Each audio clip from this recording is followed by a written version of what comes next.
Welcome to Nasdaq Trade Talks, where we meet with the top thought leaders and strategists in emerging technologies, digital assets, the regulatory landscape, and capital markets.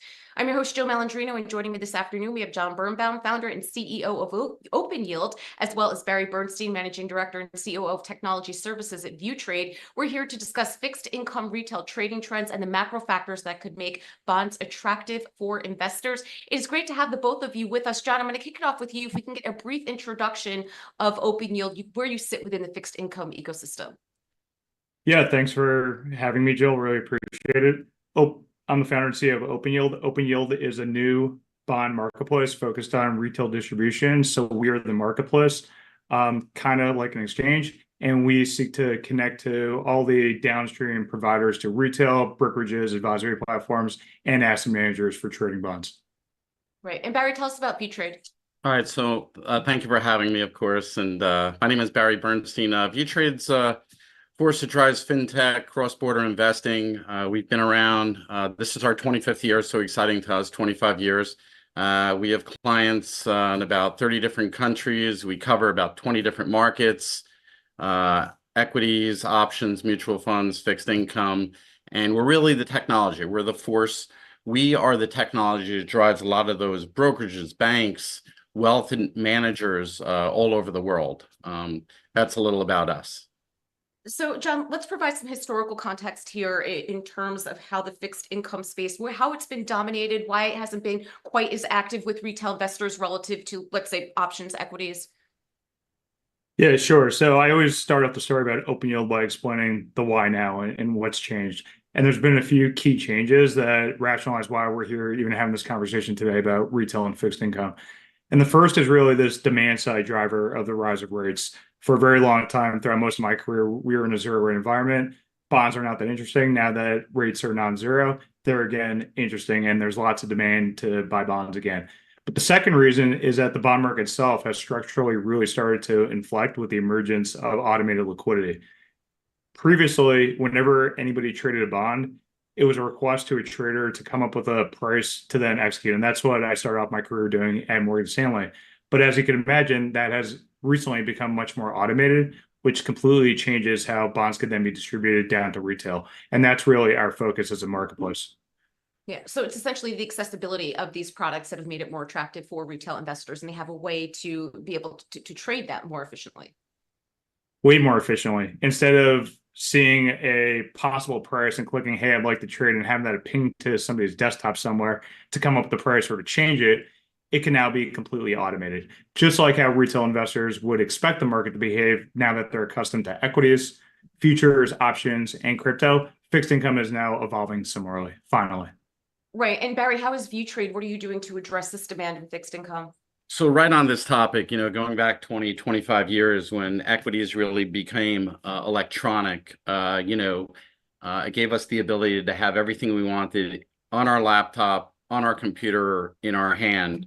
And here we are finally, as Jonathan said, we're bringing that for fixed income as well. So some of the things we're doing, we have our proprietary applications. We have APIs, we have OMSs, order management systems, EMSs, execution management systems. We're fully integrating or have fully integrated the fixed income ecosystem into our products. So now if you're somewhere in the world and you need to access fixed income, you could use our APIs to communicate that through. As Jonathan said, some of the end users are looking for not just the additional asset class, but probably education, training, ease of use. And I think that we may see an inflow of additional investors. Back in 2008, 2009, we possibly lost a lot of folks, maybe because it was a little too much risk in the equity market. Some things happened during the financial crisis going out to all the way 2013. And here we are making it easy again, not just digital onboarding or opening up an account, but the accessibility, ease of use for fixed income. And I think that'll bring in additional investors. At the same time, enrich the offering for our clients. We have over 300 clients around the world. It'll enrich their offering. They may think they're just adding another component to what they already have, but they may see that they bring in new investors that just want that asset class. So it's exciting for us.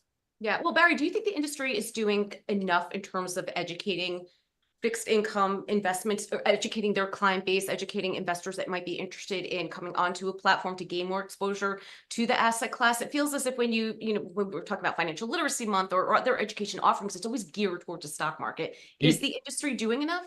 So you're absolutely correct. I agree with you, and I did spoke on some of those some of those programs, financial literacy, and for equities, we've been there, right? We've done it, and I think we not necessarily have a long way to go for fixed income, but I think we do have a gap to fill. And for us, we have APIs that you can communicate with your end user, but the end user does need that education. From an industry perspective, I think we all have an obligation to help these end users, and whoever they're doing business with, whether it be a broker, a bank, a wealth manager, I think they do have some kind of education, and they need to push that through to the end user. I think it's really important, and we can see this this asset class grow as we did equities going back 25 years. Yeah. Well, John, I mean, to your point earlier, the market really wasn't ripe for fixed income investing. Just the trends weren't aligning with what investors were looking for. And that has kind of, that trend has turned a bit here. So let's talk about those trends that are leading towards more fixed income interest. Yeah, so there's a lot of different themes that we really focus on. There's one trend of just the democratization of an asset class. Can you make it really cheap and easy down to just smaller quantities to trade? And the fixed income market itself has traditionally only been oriented around large size. It's been driven by institutions. All that really changes in a world of digitization and automation. All the fixed costs traditionally associated with the transaction, such as the human capital involved, the trade reporting costs, the clearance and settlement costs, they all kind of go away, just like what's happened in equities. And it makes it much easier for any end investor to trade the smaller sizes. So there's a story about just bringing down trade sizes to make it more accessible that we really focus on. And that has implications back up into the market as well, because it means big orders can be broken down into smaller and smaller orders.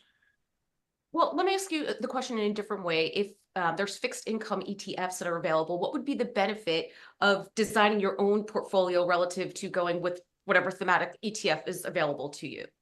Yeah, so this is one of the biggest trends that's playing out in wealth management today, and it's this general rotation away from commingled investment vehicles such as mutual funds and ETFs into actually accessing the underliers directly. And the reason you would want to actually be able to access the underliers directly is because you could construct a completely customized portfolio and it can be made more tax efficient. Now, previously, that's been too difficult to do. So ETFs have enjoyed widespread product market fit. You can click on the ticker, buy, but you're being put into a product that's the same for everybody who's buying it. So now that the underlying assumption of can you access the underliers cheap and easy enough changes, that opens up the doors for a whole rich product class for brokerages and advisors to put their customers directly into the underliers. So we're really excited about that. And you can see this trend starting to play out on the asset manager side through the rise of their separately managed accounts, their SMA businesses. Yeah, that's a good point. Barry, is there anything that you can discern in terms of trends with the types of investments they're selecting? Are they going towards one category or the other, or is it more broad-based than that?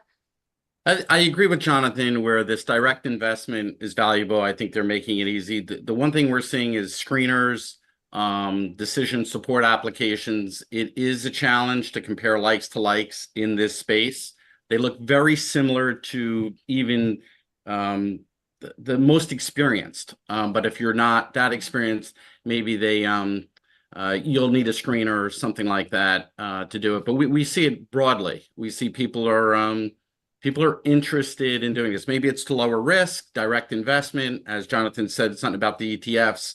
We know they were out there for years, but this seems like it's a trend, what's happening.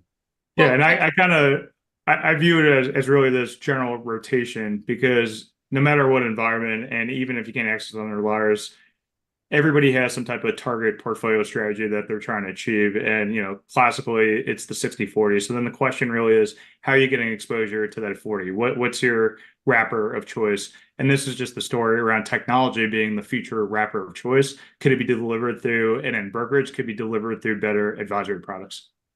Well, speaking of outlook and emerging technologies, of course, I have to ask both of you this. John, I'll start with you first. How is AI going to impact the evolution of this space? Yeah, so if you think about the most recent buzz about AI, which is the generative AI and being able to interact using natural language, the real challenge in fixed income traditionally has been, really complex interfaces meant for professionals because fixed income is at its root a highly multi-dimensional product because you're thinking about time, price, yield, spread, and other types of risk factors. Now, with AI, you could all of a sudden completely reimagine what interfaces look like because you could ask questions and have an answer and create widgets on the fly to interact and think about risk. And that's traditionally what professionals have been doing on the trading floor, but now that could just be embedded in technology, and that changes everything. Yeah, it certainly does. And Barry, I think it's interesting that John had mentioned being able to analyze the risk. And I think sometimes investors think about return before they put risk ahead of that as a priority. And I think your better investors always think about risk first. So I think that's, being able to utilize AI and bring that into the equation, I think is a good thing for investors.